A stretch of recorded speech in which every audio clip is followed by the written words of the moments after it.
سنت کو چھوڑ کے بدعات کا راستہ اپنایا جاتا ہے تو کسی ملک کے اندر اذان سے پہلے درود ہے، کسی ملک کے اندر جمعے کے خطبے کے بعد، جمعے کی نماز کے بعد مشترکہ قیام کی حالت میں درود ہے، کسی ملک کے اندر کوئی رکوع کی حالت میں بڑے ہل ہل کے اللہ اللہ کا ذکر کر رہا ہے، کسی ملک کے اندر بند کمرے کے اندر اندھیروں میں ضربیں لگ رہی ہیں، کسی ملک کے اندر بڑی بڑی تسبیحوں پہ ذکر ہو رہا ہے، کسی ملک میں کاؤنٹنگ مشینیں چل رہی ہے۔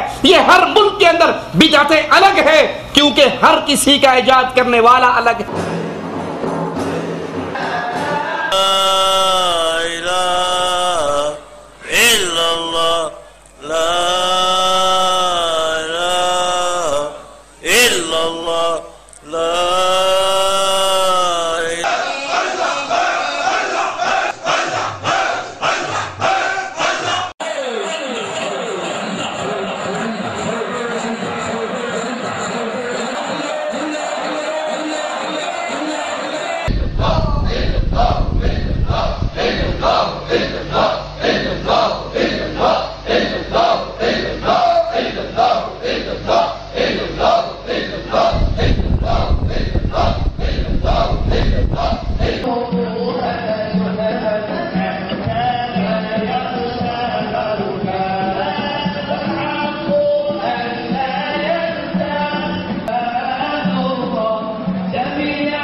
مسجدیں جدا، مذہب جدا، کتابیں جدا، امام جدا، مسائل جدا، عقائد جدا۔ قرآن ایک ہے، حدیث ایک ہے، فرمان مصطفیٰ ایک ہے، آیات قرآنیہ ایک ہے، قبلہ ایک ہے، رسول ایک ہے، امت ایک ہے، لیکن دین جدا ہے۔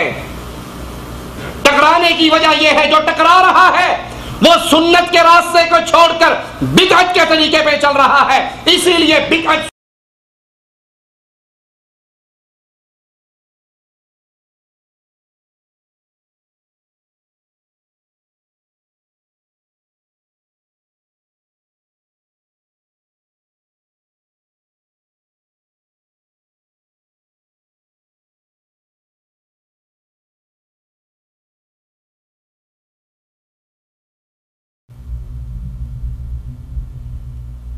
إن الحمد لله نحمده ونصلي على رسوله الكريم أعوذ بالله من الشيطان الرجيم بسم الله الرحمن الرحيم وأن هذا صراطي مستقيما فاتبعوه ولا تتبعوا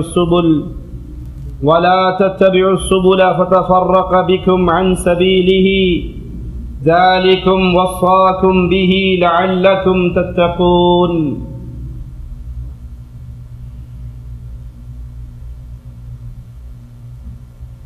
شریعت اسلامیہ کا مقصود یہ ہے کہ اللہ کے بندے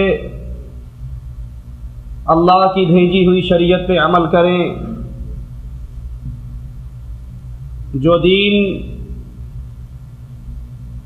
امام کائنات امام الانبیاء محمد الرسول اللہ صلی اللہ علیہ وسلم کے ذریعے ہم تک پہنچا اس میں اپنے پاس سے اضافے نہ کریں، بدعات کے دروازے کو نہ کھولیں، بلکہ جو حکم جو فیصلہ شریعت کر دیتی ہے اپنے آپ کو وہیں تک محدود رکھیں، اور جو دین اسلام کے اندر نت نئے کاموں کا اضافہ کرتے ہیں، بدعات کا دروازہ کھولتے ہیں، وہ اللہ کی شریعت میں اضافہ کرنے کا جرم کر کے اپنا ٹھکانہ جہنم بنا رہے ہیں۔ آئیے بدعات کے بارے میں اللہ کے کلام اور امام الانبیاء علیہ الصلاۃ والسلام کے فرامین کو سنیں اور دیکھیں شریعت ہمیں تعلیم کیا دے رہی ہے، ہمارے اوپر ڈیوٹی کیا لگائی جا رہی ہے، ہمارے اوپر پابندی کیا ہے۔ مالک کا فرمان وَأَنَّ هَذَا صِرَاطِي مُسْتَقِيمًا، یہ سیدھا راستہ، یہ میرا راستہ جو بالکل سیدھا ہے، اللہ کی شریعت کا راستہ ٹیڑھا نہیں ہے، اللہ کی شریعت کے راستے میں کوئی کمی کجی ٹیڑھ پن نہیں ہے، بلکہ دین اسلام کا یہ راستہ بالکل سیدھا. اہل ایمان کو حکم کیا ہے؟ فاتبعوہ، تم اسی راہ کے راہی بنو، اسی راستے کے اوپر چلو، اسی راہ کی پیروی کرو جو سیدھا راستہ ہے. سیدھا خط، سیدھا راستہ کون سا ہوا کرتا ہے؟ دو نقطوں کے درمیان سیدھی لائن کو صراط مستقیم کہا جاتا ہے، جس میں کوئی بل نہ ہو، زگ زیگ نہ ہو، ٹیڑھ پن نہ ہو. امام الانبیاء کے فرامین، اللہ کی شریعت کے احکام، یہ سیدھا راستہ ہے.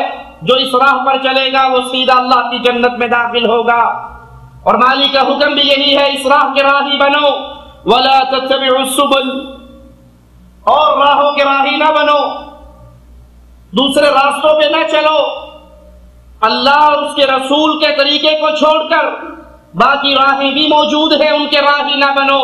اگر تم ان راہوں پہ چلو گے تو نتیجہ کیا نکلے گا؟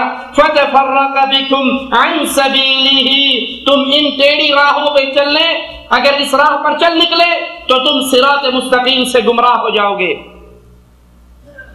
وہ اللہ کی رسی، وہ سیدھا راستہ، وہ صراط مستقیم تمہارے ہاتھ سے چھوٹ جائے گا اگر تم ٹیڑھی راہوں کے راہی بنے، کسی اور راستے کے اوپر چلے. ذَلِكُمْ وَصَّاكُمْ بِهِ لَعَلَّكُمْ تَتَّقُونَ، اللہ تعالیٰ تم کو تاکیدی حکم دیتا ہے تاکہ تم پرہیزگاری اختیار کرو. اس آیت کے اندر بھی صراط مستقیم سے مراد اللہ اور اس کے رسول کا راستہ، سنت کی اتباع کا راستہ، اور باقی راہوں سے مراد اہل بدعت کے راستے،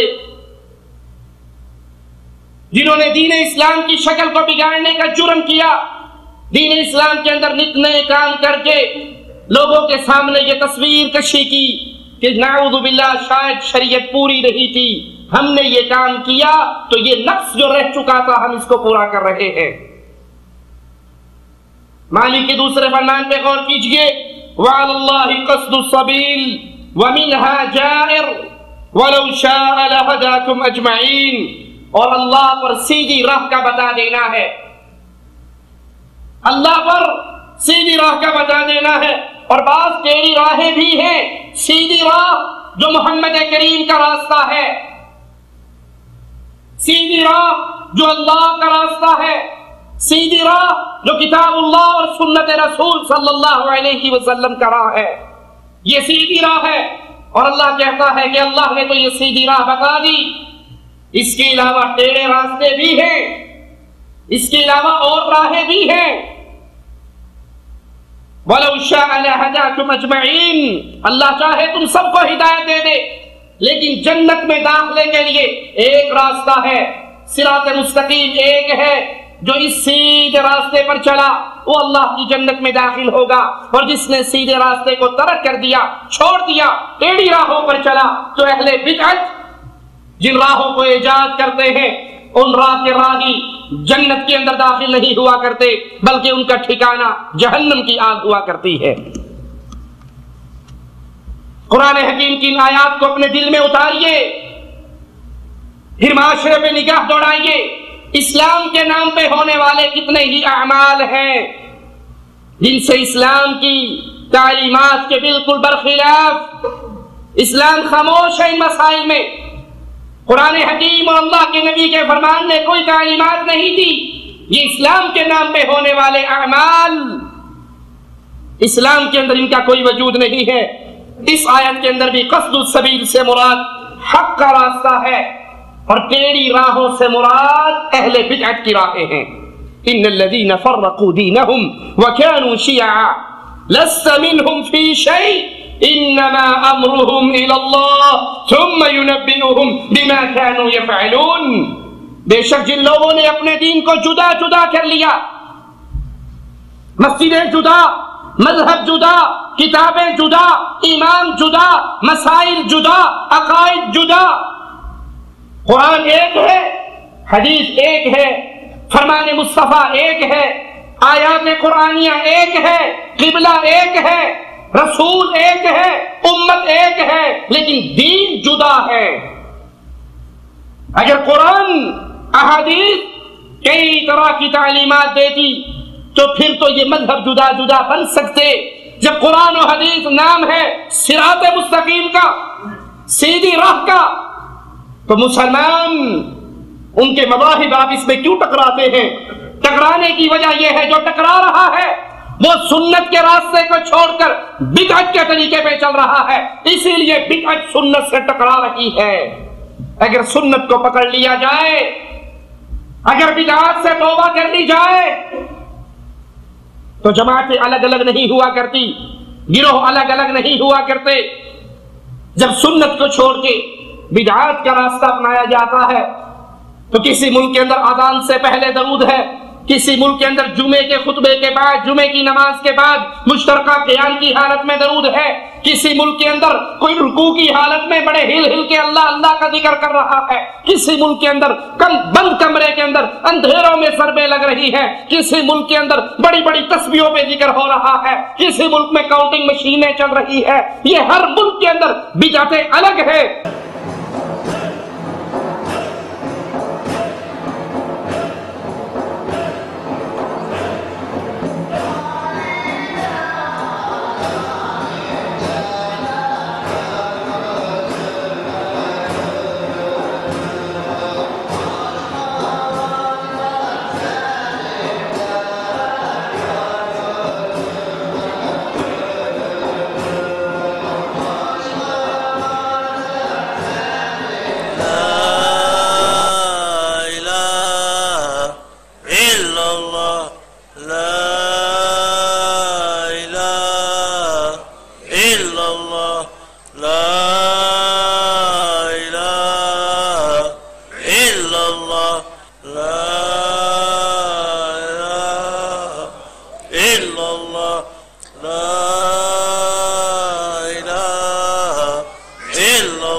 Allah